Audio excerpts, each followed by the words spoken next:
Assalamualaikum warahmatullahi wabarakatuh. Nama saya Farid Poniman. Saya berbicara sebagai penemu konsep Stephen. Hal ini akan saya mulai dari sebuah pertanyaan yang menggelitik. Adakah kita memerlukan tes IQ?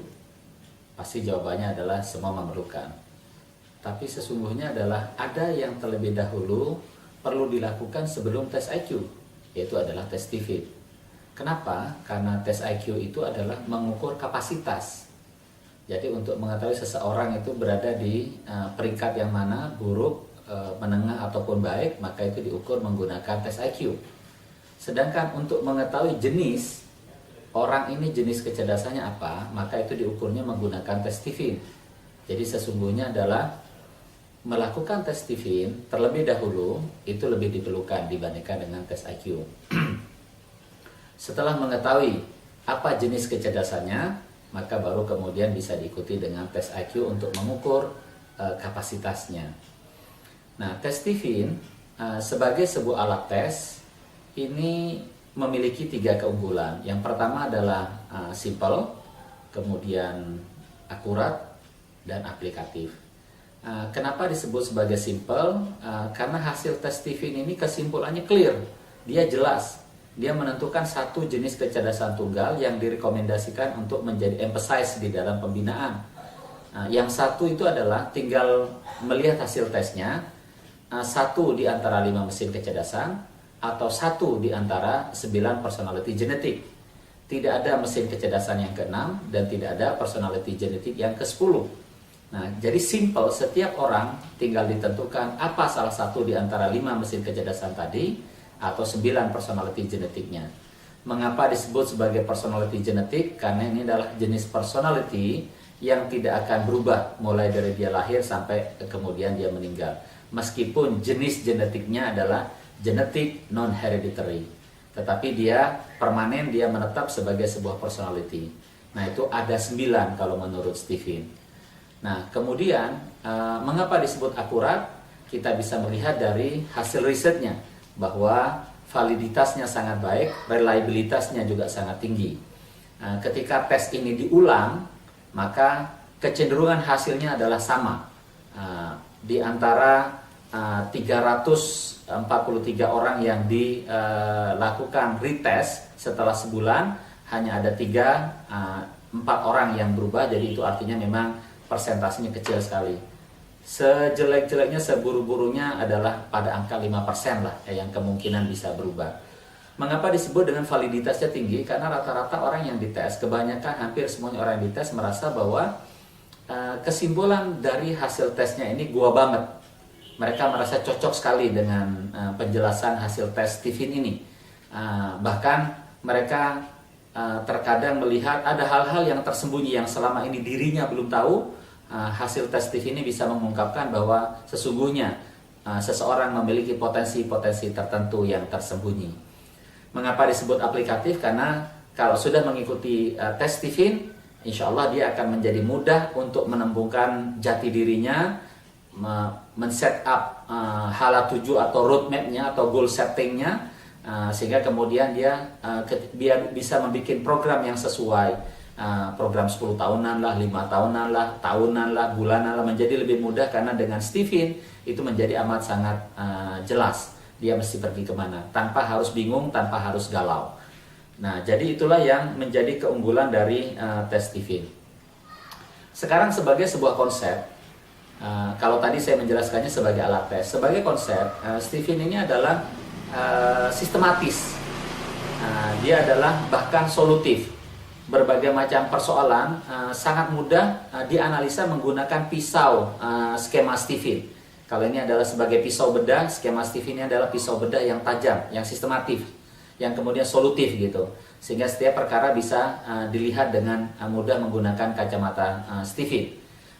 Sebagai contoh misalnya dalam bidang pendidikan, dalam bidang ekonomi, dalam bidang sosial, dalam bidang politik, dalam bidang parenting, dalam bidang pasutri, skema Stephen bisa berbicara untuk banyak hal dan menjadi mudah menyelesaikan setiap persoalan. dengan sudut pandang ataupun dengan menggunakan skema Stephen. Sebagai riset ini sudah kami lakukan sejak 13 tahun yang lalu, yaitu sejalan dengan berdirinya company Kubik Training and Consultancy sebagai sebuah company training yang saya dirikan bersama kawan-kawan.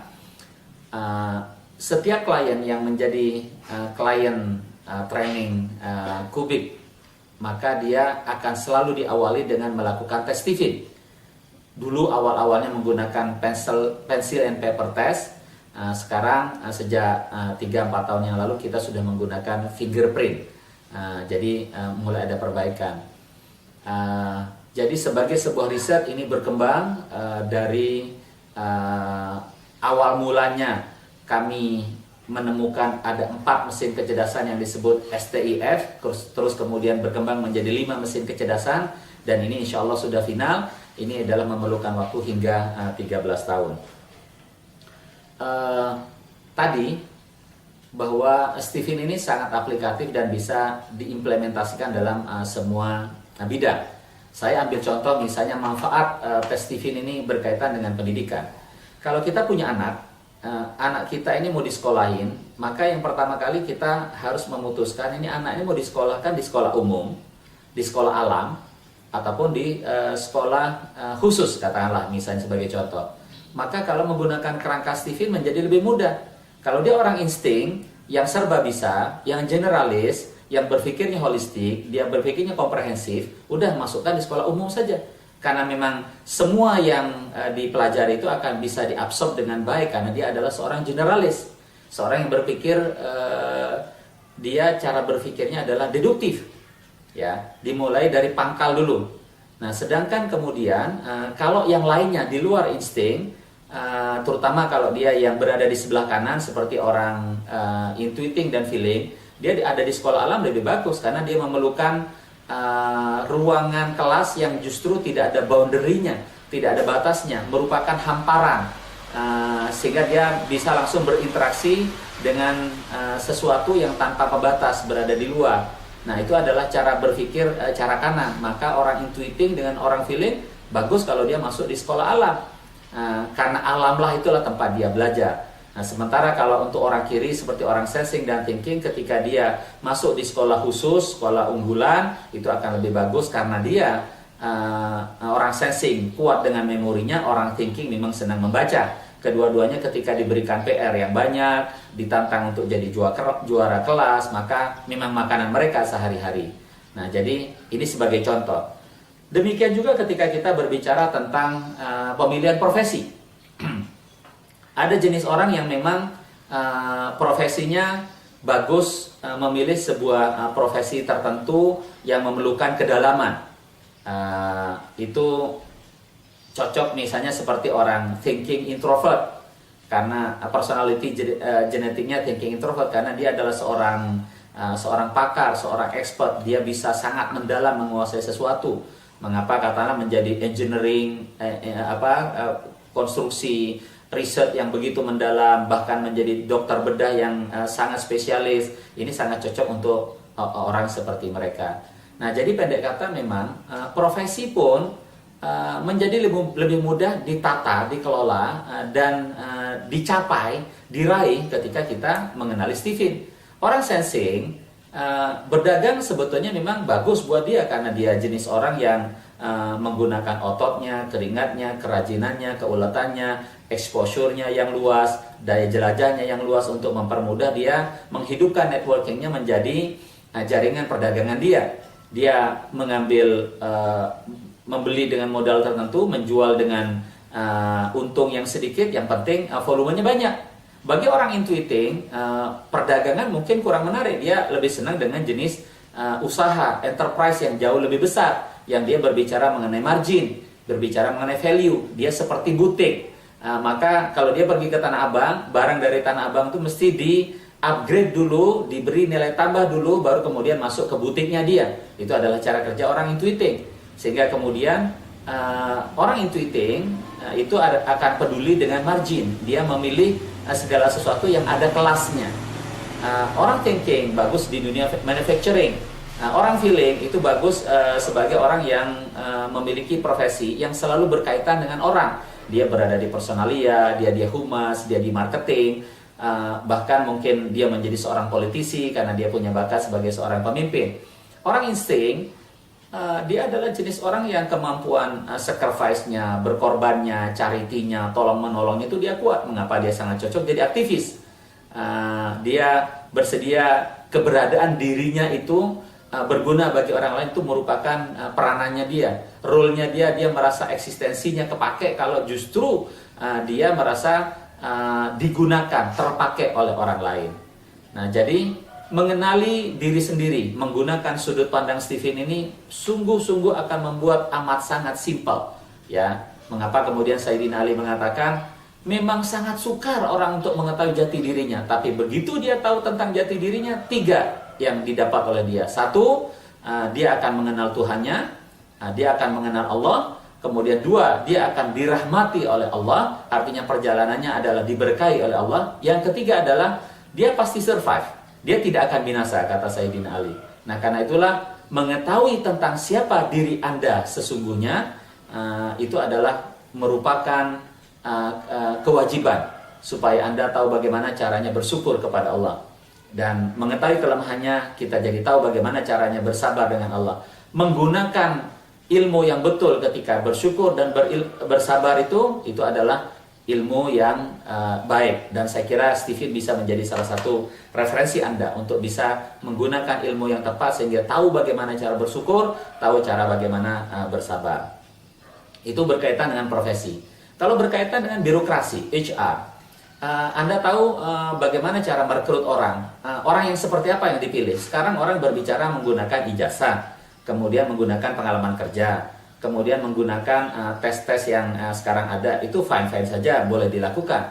Tetapi siapa yang cocok untuk posisi ini? Siapa yang cocok untuk posisi ini? Saya kira Stephen bisa memberikan masukan yang sangat telak dalam proses rekrutmen, proses placement, proses retensi, proses imbal jasa, proses bagaimana menata karir mereka dalam penjajangannya, bagaimana mempersiapkan orang untuk akhirnya menjadi pemimpin, lewat jalur mana, dengan cara mana. Kalau kita tahu mengenai jenis kecerdasan dia, akan menjadi lebih mudah. Peluang untuk menjadi CEO memang lebih banyak ada pada orang thinking, tapi semua tipe yang lain boleh. Sama dengan peluang untuk menjadi pengusaha lebih bagus orang intuiting, tapi semua orang boleh. Jadi politisi paling berpeluang adalah orang feeling, tapi semua boleh. Nah, demikian juga dengan yang lain. Contoh katakanlah kalau dalam dunia karir, CEO paling bagus orang thinking, tapi orang sensing juga boleh, yaitu dengan kerajinannya dia, kedetailnya dia, kemampuan dia untuk bergerak ke sana kemari, mengeluarkan keringat untuk dia tidak lelah menghubungi ini, mengkontak ini, mempersiapkan ini, memanage ini, memastikan yang ini. Itu adalah bagian dari cara orang sensing untuk menjadi seorang saya menyebutnya retail leader, seorang pemimpin yang retail, yang detail, sehingga kemudian tidak ada area, wilayah yang kosong yang dia tidak pastikan. Nah, bisa orang sensing jadi CEO, tetapi harus menggunakan caranya. Demikian juga dengan tipe-tipe yang lain. Jadi sungguh ini adalah sebuah konsep yang memang sangat Anda perlukan, sebuah tes yang sangat Anda perlukan. Saya ambil contoh misalnya di bidang politik. Seorang Jokowi berhasil diantaranya salah satu faktornya karena wakilnya adalah Ahok.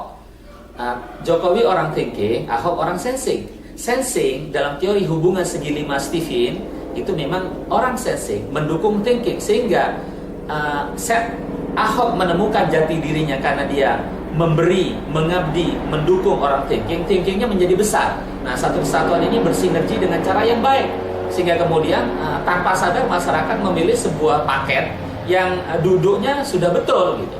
Nah, ini terjadi bukan hanya pada bidang politik, demikian juga di birokrasi, demikian juga di bisnis. Anda mau cari tangan kanan yang apa? Ya belajarlah hubungan segi 5 Stephen ini.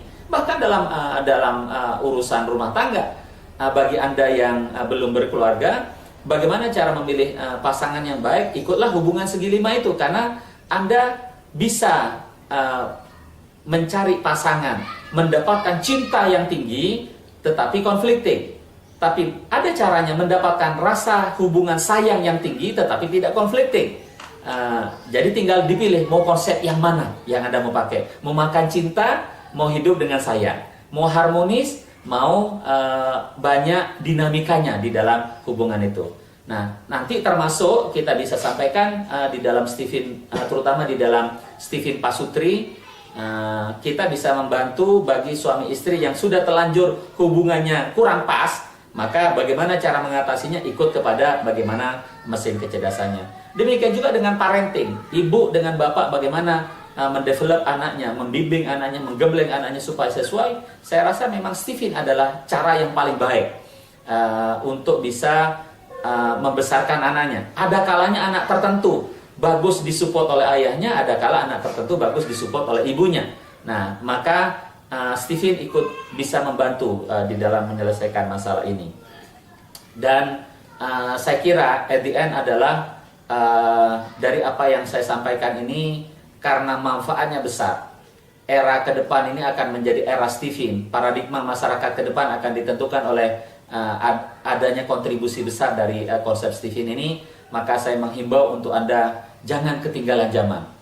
Era Stephen sudah mulai terbuka dan sudah mulai digunakan, dibincangkan, dipakai oleh, dirujuk oleh banyak orang. Maka saya menghimbau untuk Anda segera datang ke cabang, datang ke promotor untuk ikut tes Stephen. Dan bacalah berbagai buku-buku yang berkaitan dengan konsep-konsep Stephen. Terima kasih.